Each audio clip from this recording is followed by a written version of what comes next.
Hey friends, welcome back to my channel. Hope you're all doing well. Today's whole video will mainly consist of some comic books that I found in some unconventional locations. So I basically leave no stone unturned when I'm knee deep in comic book environments. And here's the first one that I plucked out, Challengers of the Unknown number 77. From 1971. Cover and interiors by Jack Kirby. I just love this cover. It's a great example of Kirby cover art being an exceptional storyteller. Bible Stories from EC Comics. This comic book predates the beloved EC horror comics that I love so much. This is dated 1945, also known as the first appearance of Jesus. Jimmy Olsen, number 96. So the following comics I found in a neglected box on the floor beneath the table. Why these comics were overlooked, I'll never relate to most collectors' prejudice over dirty long boxes. The dirtier, the better for me. Anyways, Kurt Swan, 1966, another great cover story being told here. Okay, you guys ready for this? Ladies and gentlemen, Gill King. Manwolf, Creatures on the Loose, featuring Manwolf, number 30. Perfect placement of characters here. Drawn by my favorite Gil King. No space is wasted on this cover. One of my favorite traits of Gil Kane. And this is also the first Simon Strand. I think he's going to be in that Morbius movie that was supposed to be coming out. Oh, this was so cool. Tomhawk, issue 14. A Golden Age comic from 1952. I think that's what I wrote down on the back. Tomahawk, this run is what, 140 issues long? Pictured adventures of the Revolutionary War. This is DC's Bob Brown. What if someone else besides Spider-Man had been bitten by the radioactive spider? And in this case, Betty Brant, Spider-Girl. Issue number 7. I think this is the first Betty Brant as Spider-Girl. And this is from 1978. And guess who did the cover, guys? Gil Kane Juice Spider-Man throwing up the horns. Marvel Team Up number 55. Dave Cockrum killing it on this cover. I think this is the first Infinity Stones.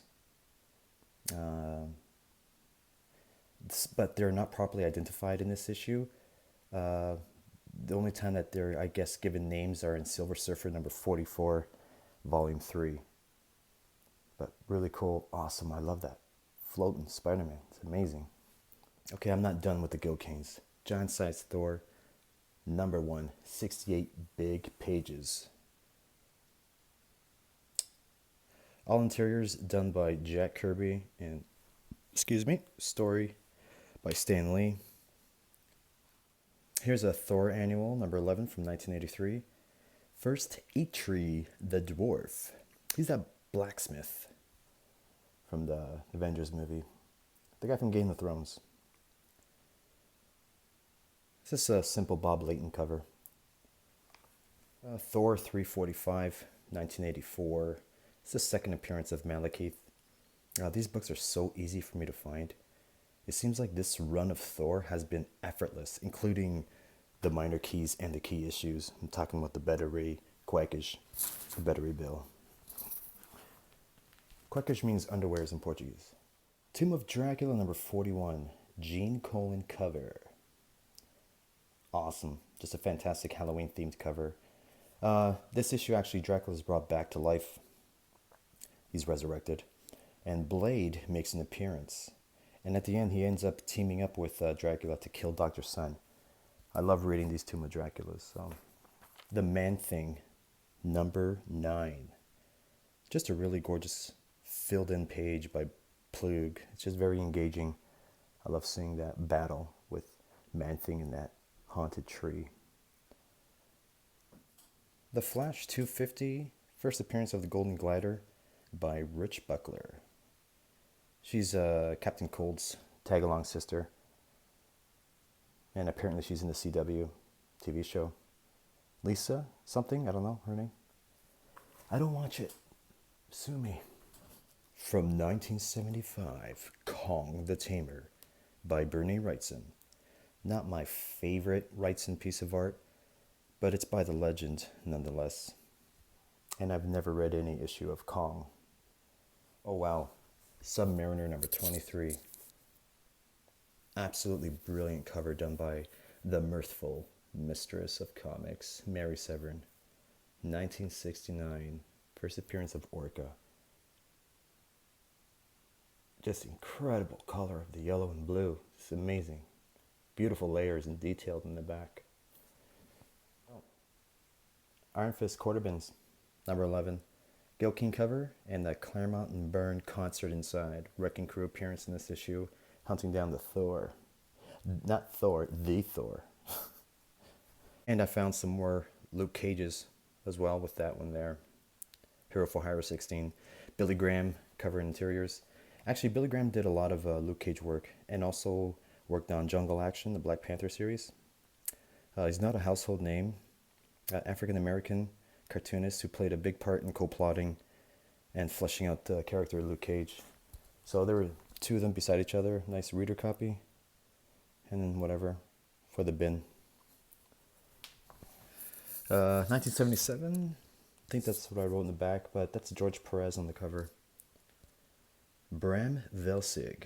He's from Latveria, just like Dr. Doom. And actually, Dr. Doom permanently fused the mask to Dread Knight's face. Okay, some unfiltered cringe for your viewing pleasure. Both of these were found in the abyss of the bagless and boardless bin of quarters. Yeah, 93 and 94. The first one has a Liefeld and McFarlane credit to the cover, and this one I think is just Liefeld. They're whatever. Cheap. Ladies and gentlemen, I'm rich. Darkhawk number 1. Yes, the nonsense I read online from people treating these comics as if they are investing in trading a barrel of crude oil is rather comical. This is number 1, his first appearance, whatever. Covered by Tom DeFalco and Mike Manley. And I found the number 14 right beside in the dollar bin.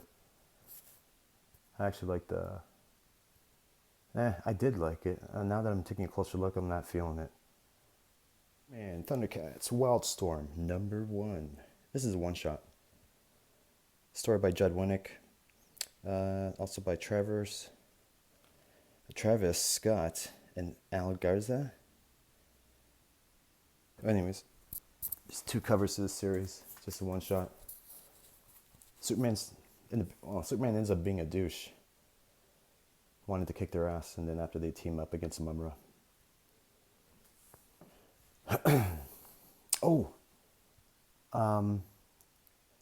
When I started my pull list, I remember these books being out on the shelf. That's why I gravitated toward this issue. Also because I wasn't really familiar if Frankenstein ever faced, if Spider-Man, rather, faced Frankenstein, but they had in the past. I think it was a Marvel team-up. It was cool nonetheless, and I love Deodato. I love this era of Deodato. Interesting book. Green Arrow 44. Mia Durden, Speedy, has contracts HIV. Contracts the HIV virus. It's right there on the cover. HIV positive. Another Judd Winnick story as well. I remember these books I read. I don't know, I saw people picking a bunch of them, so they were beside each other too in the dollar bin. The White Vision. This is John Byrne, I think. Yep, it's John Byrne. It's cool. It's a homage. Buscema. Sorry, right there. That Avengers number. I don't know. Dollar bins are, well, quarter bin actually. The Batman Gotham Knights 28, first appearance of Mortician. Just a crazy character. I think he's like I have to read one. I didn't read it, but I love the Brian Boland cover. And he basically reanimates. He's like the reanimator. Corpses and stuff. I'll take this one away so you guys take a closer look. But yeah, Boland's fantastic. Found in the bagless, boardless abyss of the quarter binness. Blue Beetle number 3. The first appearance of that modern Peacemaker. I saw this on a feed somewhere too. And I recognized the cover, so I just got it. And that's it, guys. I will see you soon. Bye.